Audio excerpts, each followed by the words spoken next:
Okay, so we have the blue model player Mr. Smok versus the red Isengard player Mr. Balin. Mr. Balin, I think, is kind of like a player who doesn't like to play 1v1s that much. He's more like a 2v2, 3-4, especially 4v4 players. And I believe the Rise of the Witch King is kind of filled with those 4v4 players.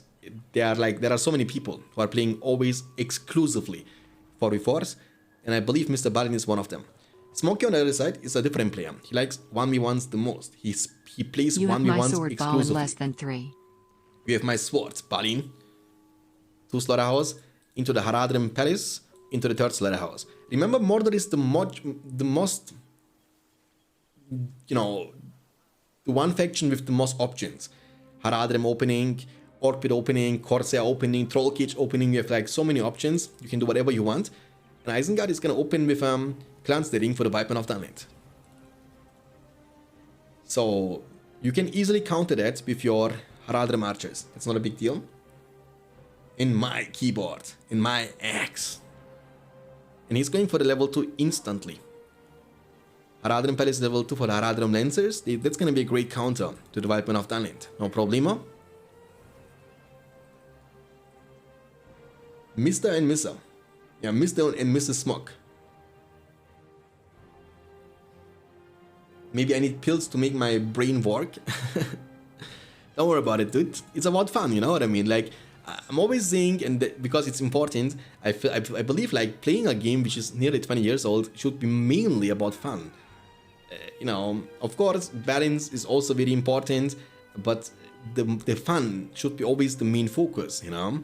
These games, they will never be that competitive. I was watching yesterday night, I couldn't even sleep, I was watching the World Championship Grand Finals in League of Legends between SDK, and I don't want to spoil the ending, but this is something else, dude. On Twitch, they had like 1 million live viewers, 1 million. That was kind of crazy. But you see then the teams like having 500 sponsors, you know what I mean? Like that's kind of crazy stuff. I wish that would be possible also for BFME games, but in reality, it's hard. It's almost impossible because there is no company behind these games. There is no active development. There are no online servers. That's what this game needs, you know what I mean? Like online servers, easier way of finding games with one single click. That would be the dream for every BFME game. Because I believe the game's graphics and the animations and the mechanics are already advanced. It's so much ahead of its time, and they don't feel like, especially BFME 1 for example, it doesn't feel like it's a game from 2004. It doesn't feel like a game from 20 years ago. It still feels like an up-to-date game with a lot of room and you know, room for fun and competition. But it's hard to keep it this way when there is no active development, there is no company behind a game, and when people can't even buy this anymore in a legal way. Orc Pit number 1 into the number 2. The furnace has been destroyed by the Haradrim Lancers, and also the slaughterhouse is gonna be protected. So Mordor having a phenomenal start into the game number 1. And dude, we are actually lucky in this Rise of the Witch King situations. We get always beautiful matchups. In BFME 1 we always get like crazy stupid matchups.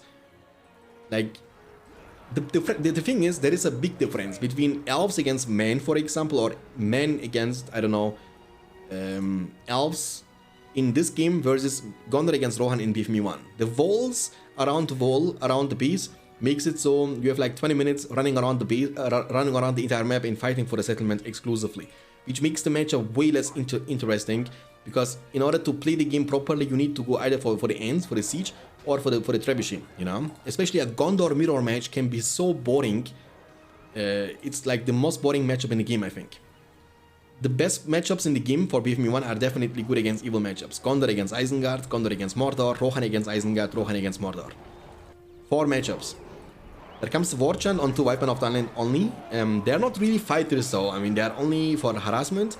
Even with Warchant, they won't be able to win this fight, I believe. The orcs are outnumbering, crossbowmen are coming, he's using hold. You want to always use hold ground stance, by the way. That's very important in this game. And with swordmen in the melee fight, make sure to use hold ground to take way less damage.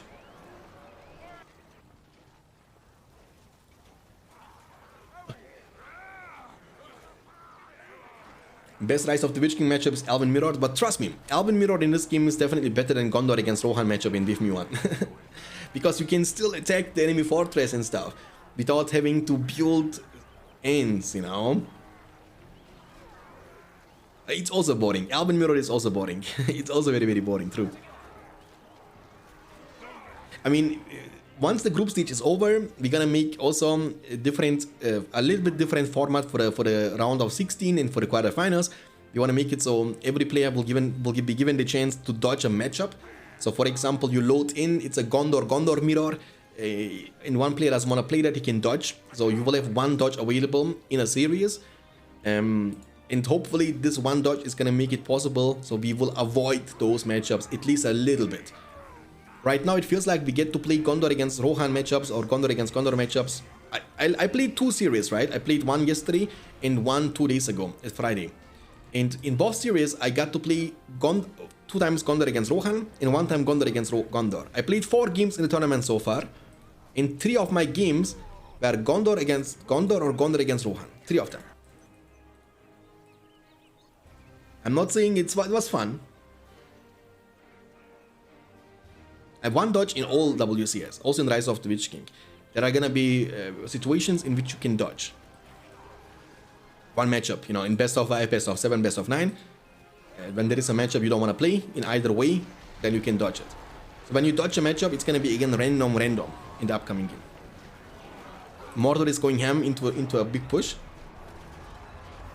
And 300 command points only for Isengard. He's doomed. Double the command points available for Mordor. It is about time. The age of Uruks and Wildmen is over. The time of the Orc has come, boys.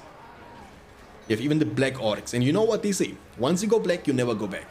All you want, call it GG. True. Smoky is, of course, I mean, Smoky is one of the favorite players in this WCS, and I was, to be honest, I'm very surprised, because I was expecting the WCS for BFME 1 to be way more one-sided, because, again, we have like 2-3 players like Stevie and Dunedain, they were always the favorites for me, but after seeing what I've seen the last today and also yesterday, I'm happy, because the competition is going to be way greater.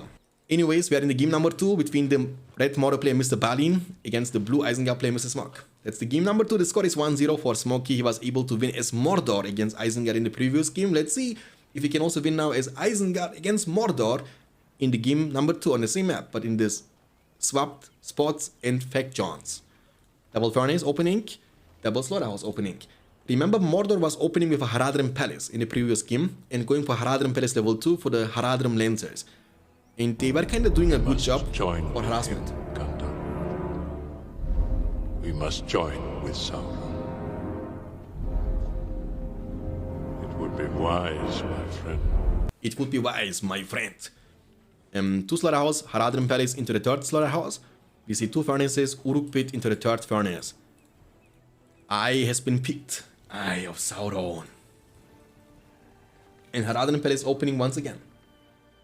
What's up? Adin, what's up? The guy of the East, what's up, my friend? How are you doing? Thanks for tuning in. Okay, so 3 furnace, Uruk Pits. Dude, I cannot believe that I've lost my connection today twice, dude. That's unbelievable, man. Back to back, my OBS crashed. Back to back. Yikes, bro. It's disgusting. I will contact Twitch Sport. I wanna test. I wanna figure out if it's about the Twitch or if it's about me. So I wanna contact Twitch Sport and also OBS, because I can 100% tell I didn't lose my internet connection. 1000%. I didn't lose my internet connection. Something is either wrong with my OBS or with Twitch. Uruks opening into the 2nd Uruk battalion. Haradrim Palace level 2 incoming, but it might be a little bit too late. And the Uruks, they will be arriving there shortly. Make it hard for you to defend. And even now, as we are talking, my bitrate is going crazy, boys. I wish I could show you that. But my bitrate is going from 6,000 to 8,000, from 8,000 to 10,000. It is never consistent, you know. Uruks. I mean, he was creeping with the Easterlings, but the good thing is he can counter the Uruks from this area and from this area. Again, Uruks got buffed this patch, by the way, guys. So again, the Bloodlust will give them more damage output. passively when they're level 2. And, you know, they also cost 350 each, so that's a very huge buff to the Uruks from Isengard, and I think they needed that. They needed that. You can trample. Yeah. Shield wall in aggressive stance formation. You need 3 tramples. 3 tramples to rule them all. 1 more trample. Maybe 4 tramples. Yeah, you need 4 tramples. Yeah, thank you, boys. The Uruks.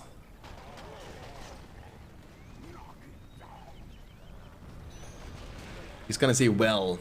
Is he gonna call it already? No way, right? I think you need next beta. Ingmar is OP here. Yeah, the problem is we cannot wait for the beta. You know, we don't know when it's gonna happening. I mean, in a dream world, I wanted to wait until they release the delay fix for the Rise of the Witch King with the official version of the 9.0. That was the initial plan and goal. But I cannot wait for a thing. I don't know when it's gonna happen. You understand? There is no estimated time. They don't tell you, okay, this will be dropping in the 10th of November or something. We don't have the information. And waiting for a thing which is not certain, I don't want to do that, you know? If a video? No, I don't have a video about the battle stances. Basically, it's pretty easy, right? It's not like hard. When you want to have a sword against sword fight, you want to use all ground stance. Then you want to go for harassment, you want to use aggressive stance to deal more damage. And with archers, you want to always exclusively use aggressive stance unless you get trampled. Right before you get trampled from the enemy units, you want to switch to all ground stance, because this can change the outcome of the trample situation. If you get trampled with aggressive stance, you might lose a full battalion. But if you use all ground stance, you might be barely able to survive. So whenever you receive damage with pikemen frontline, you know, units that tank damage, the tanks of the army, you want to use hold ground stance, and with damage dealers, you want to use aggressive. So here, for example, you want to use aggressive because you are not fighting, you want to kill the enemy units fast enough. Here you are also destroying buildings, so you want to use it. It's gonna call it, and that's gonna be a quick victory. I mean, Smokey was of course the favorite. It's not the easiest game for Mr. Balin to fight against the world champion of 2019 and 2020, so it's pretty challenging.